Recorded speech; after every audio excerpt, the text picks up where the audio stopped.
This is why your GMC Sierra's rear camera might suddenly stop working. Don't head to the shop just yet, most fixes are quick. Let's get you back on the road safely. First, check if your display says no signal or just shows a black screen.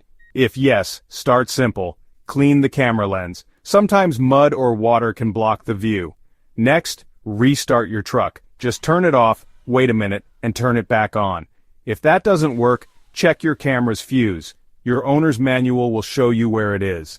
Replace any blown fuses with the same type. Still no luck? Inspect the wiring at the back of your truck. Look for loose or damaged wires, especially near the tailgate. If you spot anything off, tighten any loose connectors. If wires are broken, you might need a pro. Also, make sure your backup camera settings are turned on in the infotainment system. Sometimes a simple software update can fix glitches too. Check your dealer's website for updates. If your camera still isn't working, it could be a faulty camera or screen. At that point, call a professional. But for most issues, these steps will get you moving again, fast. Stay safe, and enjoy the view from your GMC Sierra.